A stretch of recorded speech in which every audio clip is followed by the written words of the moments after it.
Salut à tous, on se retrouve aujourd'hui pour la conférence Isokinétique. On en avait vachement parlé sur Instagram, sur LinkedIn aussi. Donc c'est une conférence sur le thème de la voix des joueurs, The Player's Voice. Donc ça va tourner tout autour de la médecine, de la kiné, de la chirurgie et plein de choses encore. Donc nous, qu'est-ce qu'on va faire? On va vous montrer un petit peu les lieux. Ça se passe à Lyon, c'est à la Cité Internationale. Et on va essayer d'échanger avec des personnes qu'on connaît, les personnes habituelles. Et tout simplement présenter la conférence Isokinétique. C'est parti, on y va.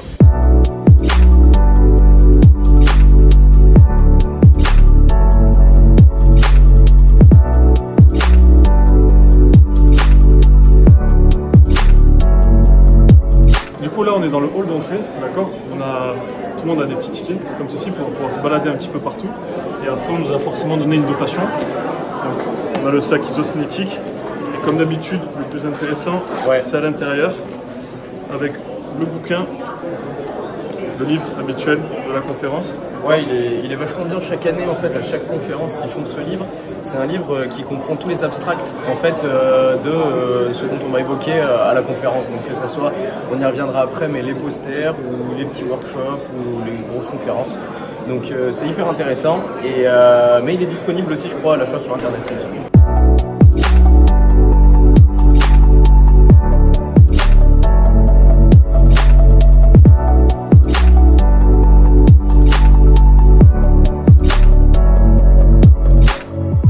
Ce matin, on a assisté aux premières conférences, donc c'était l'ouverture de la cérémonie d'ouverture en fait, où on nous a présenté la conférence, l'historique de la conférence. Elle avait été annulée à cause du Covid, reportée du coup plusieurs années, mais en attendant, il y avait eu les webinaires qu'on avait présentés, mais ça y est, maintenant c'était la conférence en personne.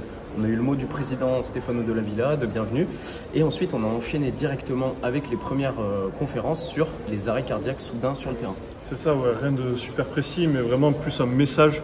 Ouais, c'était un message pour tout le monde sportif, vraiment mettre au courant le plus de monde possible sur les bonnes actions, comment faire, agir rapidement pour sauver des vies. Il faut aller vite, c'est ça, parce que ça peut arriver n'importe quand. Et voilà. En deuxième, on a eu Player Voice, donc une joueuse de haut niveau qui s'était blessée au genou, ligament croisé, vraiment elle avait galéré avec après des ménisques, etc. Ouais, donc ça pardon je te coupe, mais c'est le thème de la conférence, c'est The Player Voices.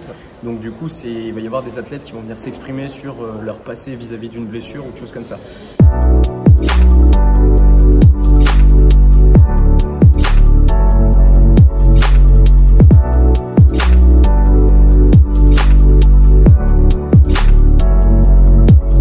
Ok, super, là on se retrouve dans la poster area, donc c'est une très bonne idée d'avoir intégré ça. Comme d'habitude, des études sous forme de poster, très rapide à apprendre, très rapide à analyser, on a des bonnes infos de suite. Il y a un temps dédié où en fait les chercheurs qui ont réalisé les études sont devant, on peut venir échanger. Et puis après, entre-temps, vous pouvez commencer à venir lire les études, celles que vous préférez. Elles sont classées par exemple la joint injury, donc les blessures articulaires, les jeunes athlètes, la psychologie, il y a des case reports. Il y a également à un moment donné un case report qui a remporté en fait, on va dire le prix du meilleur case report. Donc on vous en parlera, c'est au 3e jour, c'est lundi. Et du coup voilà, on va aller voir un petit peu après les exposants, discuter avec eux et on essaiera de vous faire un retour un petit peu des meilleures publications.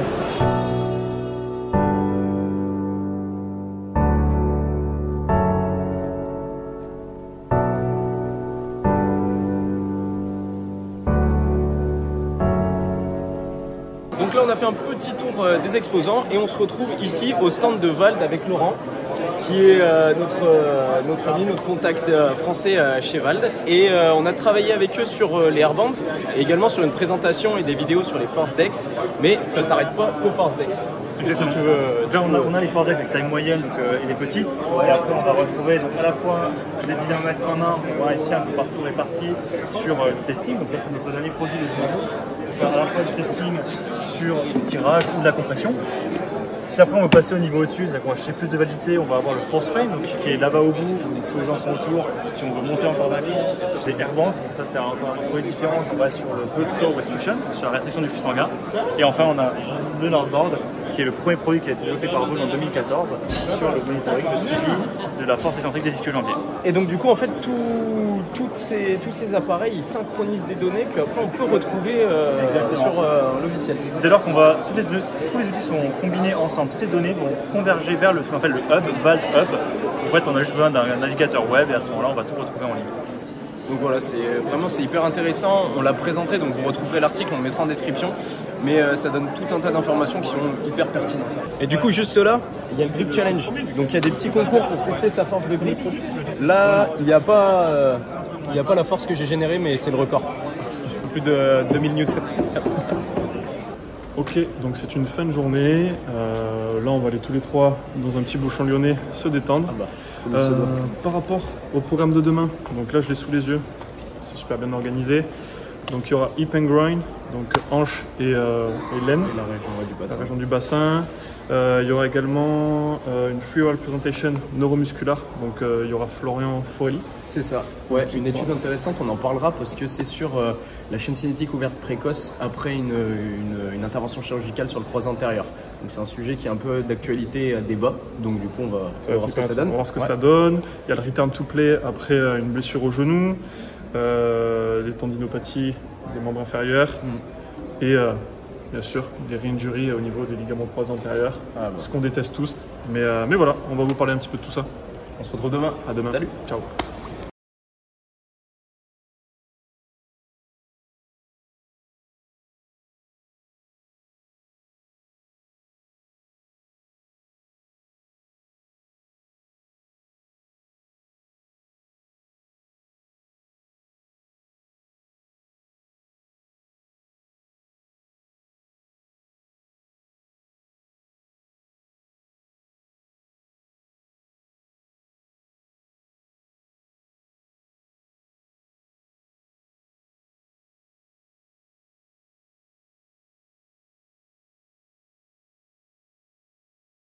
On se retrouve ici dans les 3 salles Bellecour, d'accord.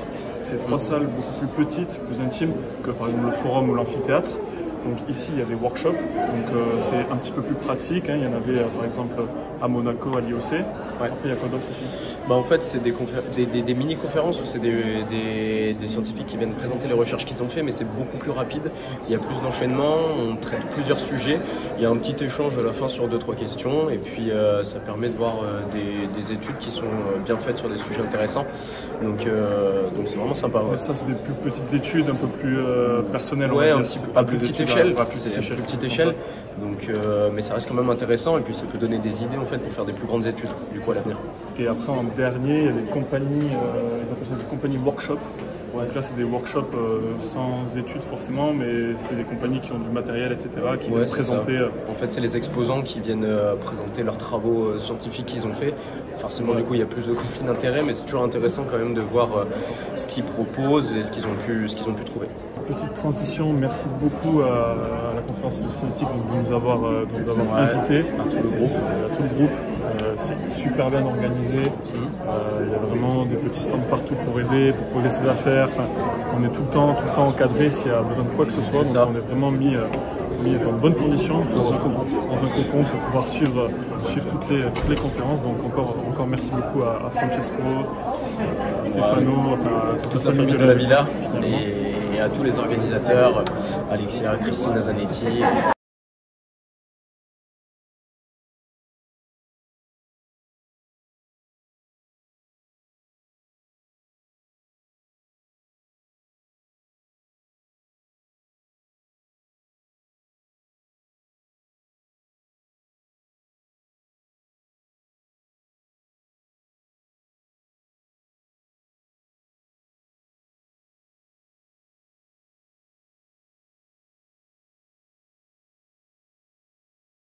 Stéphane Ladoucette, enchanté. On avait déjà travaillé ensemble sur une présentation d'Aliane. Et donc là, tu as un poster. Si tu peux nous présenter tout ça. Bien sûr. Donc aujourd'hui, j'ai présenté un poster sur les inhibitions motrices arthrogéniques, ce qu'on appelle AMI en anglais, Arthrogenic Muscle Inhibition. Donc la définition de l'arthrogenic muscle inhibition, c'est une incapacité à activer complètement un muscle. Donc c'est quelque chose de vraiment très global qu'on va retrouver dans tout type d'articulation. Donc si on prend l'étude la plus trouvée dans la littérature qui est celle post-rupture du LCA.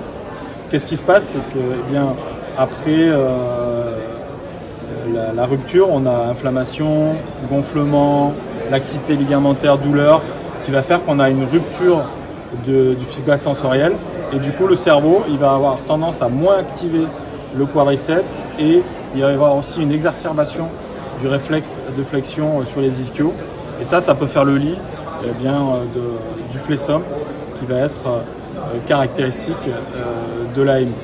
Et là, ce qu'on nous montre effectivement, c'est qu'avec la méthode Alian, qui est basée sur un triptyque qui sont un travail proprioceptif, l'imagerie mentale et les sons de basse fréquence, eh bien, on va avoir des résultats, et ces résultats sont montrés sur ce poster avec une étude qu'on a fait sur 24 patients qui avaient comme critère un déficit de 30% au niveau du vaste médial ainsi qu'un déficit d'extension.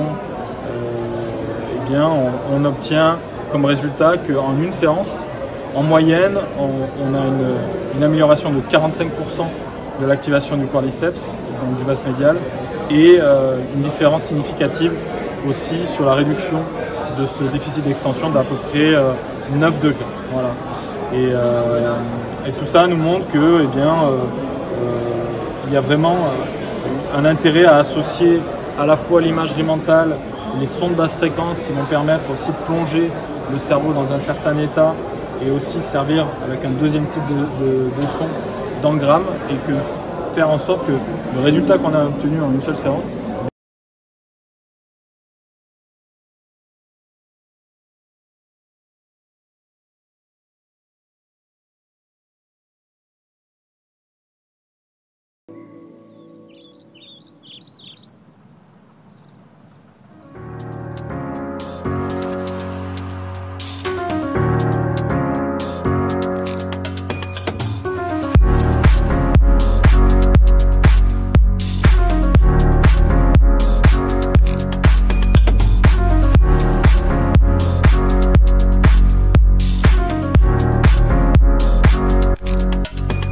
Bonjour à tous, on se retrouve pour le dernier jour de la conférence isokinétique. Donc là on va aller directement à l'amphithéâtre pour aller voir une conférence sur la planification de la pré-saison. Ensuite il y aura le petit coffee break, on va continuer à parler avec nos amis là pour le dernier jour. Et juste après il y a quoi du coup? Juste après le coffee break, du coup, on va se retrouver sur une conf qui parle de l'amélioration de la performance. Donc ça va être intéressant. Et ensuite, dans la foulée, on enchaîne toujours. Tout est dans l'amphithéâtre aujourd'hui. Il y a juste quelques présentations orales qui sont dans les salles Bellecour. Mais après, du coup, on enchaîne avec la rééducation dans les dernières phases. Donc je pense tout le travail pliométrique est spécifique au sport. Ensuite, on a le repas. Et l'après-midi, on a les open debates, donc les débats sur les sujets suivants: les conséquences à long terme des blessures et monitoring the load, quantifier la charge d'entraînement, le volume, tout ça. Voilà. On y va? Let's go.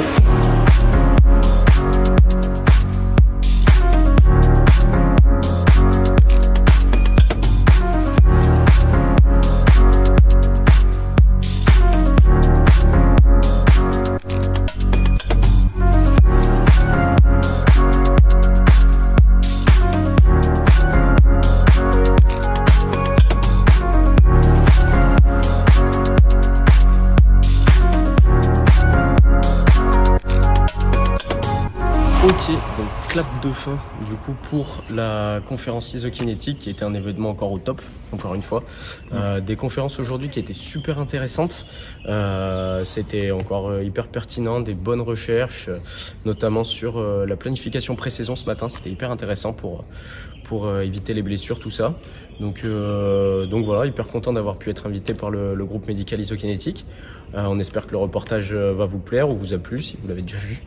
Et voilà, quoi de plus. Honnêtement, des intervenants, comme il a dit Nathan, ouais. C'est monstrueux, le niveau est très très bon. On a vraiment appris beaucoup de choses. Ouais.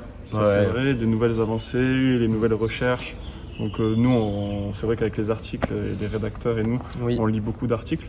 Mais là, c'est carrément des recherches même qui ne sont pas forcément encore sorties. Et on a des infos dessus, donc vraiment super content de ça. L'organisation au top. La gestion des tempos, des salles, etc. Ça a été réalisé. Pas de couac technique, donc non, ça se voit que c'est vraiment professionnel, qu'ils ont l'habitude de faire ça depuis des années, quoi. Il faut ça. Donc c'est un événement qui a lieu chaque année, hors pandémie bien sûr. Mais en tout cas, la prochaine, elle aura lieu en mai 2023, le 27, 28, 29. Ça sera à Londres, comme l'année 2021. Je ne sais plus laquelle c'était, mais celle avant Lyon, elle était à Londres. Et voilà, donc en tout cas on espère que vous y serez et qu'on y sera aussi. Et puis voilà. À très vite. À plus. Ciao.